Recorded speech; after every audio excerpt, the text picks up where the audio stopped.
Un mot chacun. Just a brief contribution from each of you to share what you've taken away from this. The idea is to be very succinct on what you have heard this afternoon, because we have run over somewhat and I have completely failed at my timekeeping mission, although we were late in starting again. Thank you for coming up here. What are your takeaways? Let's start with you, Valérie Plagnol, on the importance of the challenges that you have taken away from this. I will provide you with a brief conclusion, just starting by thanking our president, dear Emmanuelle, for this meeting in which I have taken pleasure in participating.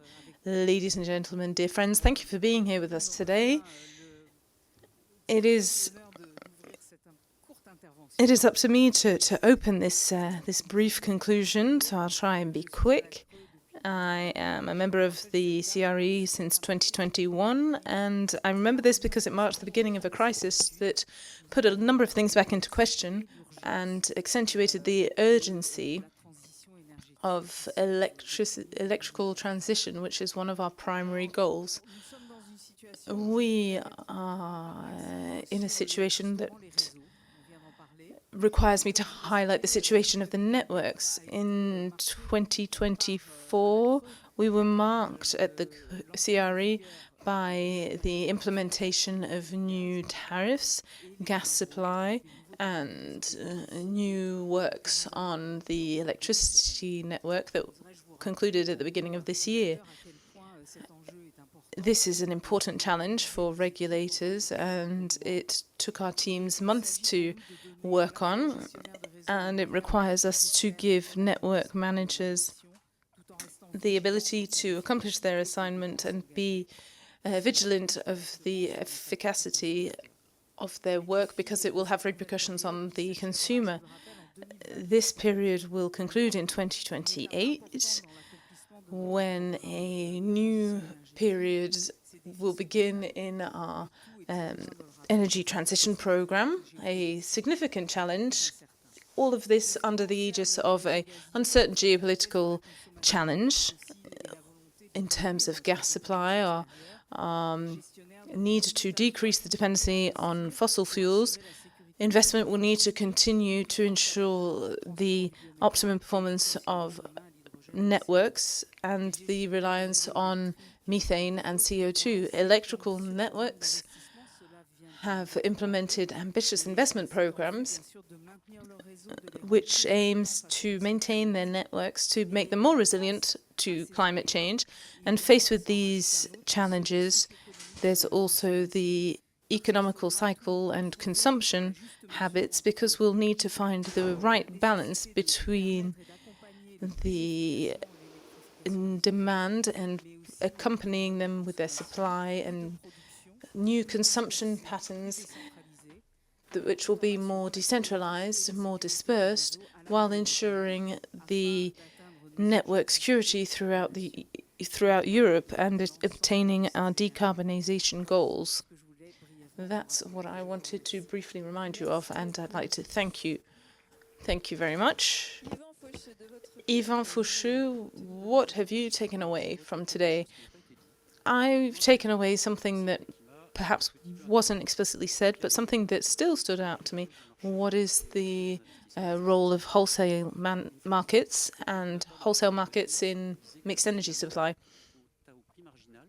The marginal sale price is not a tariff policy, but an investment policy. And if you look at it from that perspective, you have an element that was striking to me, because it's a long-term share. You have to lower the capital price, and you have to provide insurance policies. If you can't find these insurance policies on the market, then you turn back to the stakeholder, the public entity, or the general public, and you think about whether the administration or the public organizations are the best place to make this decision.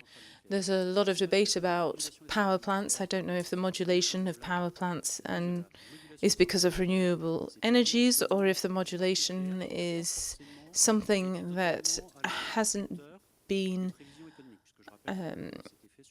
able to meet economic demand, because if you look at the current consumption, we're about 450 megawatts per year. So do we have a wholesale market that is useful to investment and useful to the energy mix, an optimum tool for this? I don't think that it's extremely efficient in the short term.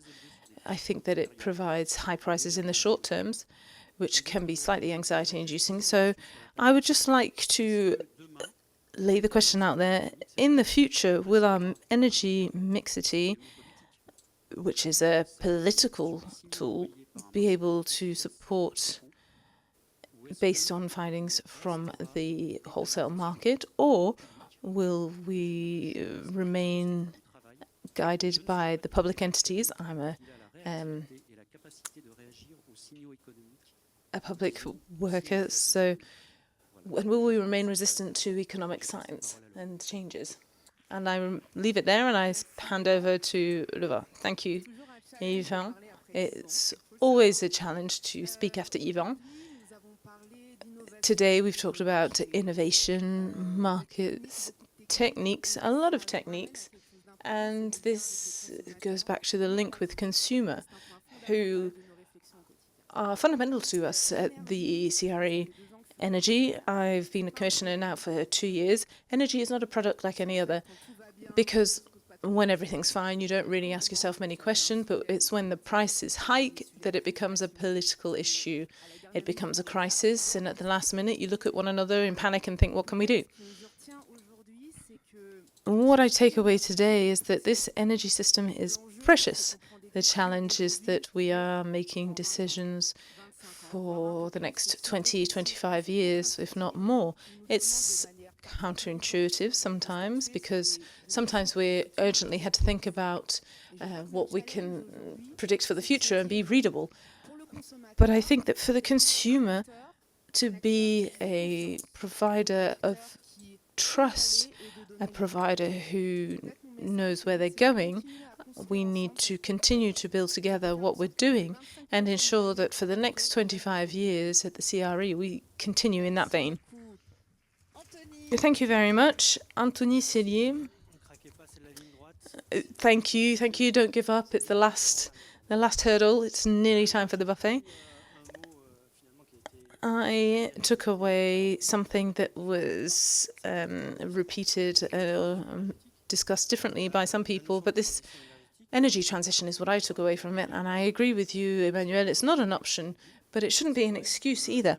It should be an imperative, or as I see it, an imperative to reduce our dependency on fossil fuels, and an imperative to obtain carbon neutrality, which has been mentioned many times by our participants, which is a good thing, because energy transition is at the heart of the Energy Regulation Commission, and this is how we are guided through our work in terms of evaluating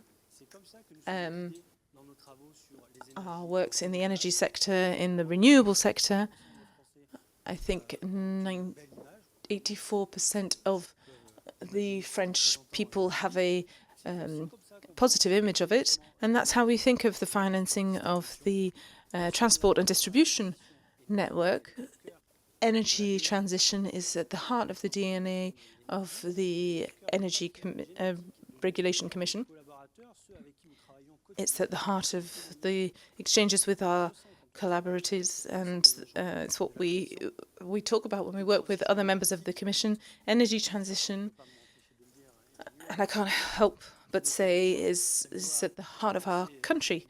It's something that we need to look at from all angles. It's something that is a need that is felt on an economic, social, and financial perspective, and it's important. It's a parameter that guides us in all of our thought processes, and without this transition. Emmanuelle Wargon, over to you. Thank you. I have taken away one point. that regulation is useful and legitimate if it doesn't substitute, isn't a substitute, but makes investment possible, makes innovation possible, makes competition possible at the service of the consumer. And I think that that is how we are going to continue with our mission. At the end of a long afternoon, I would just like to thank all of the speakers. Thank you for them.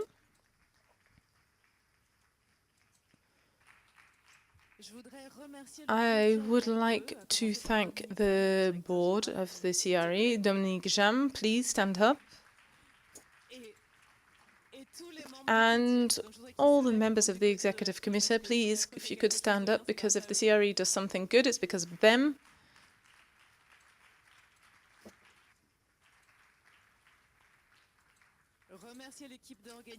Thank the organizing team, Lydie, Rachid, Arnaud, and also thank you for surviving a long afternoon, sometimes technical, sometimes controversial, and now we invite you to the buffet. Thank you.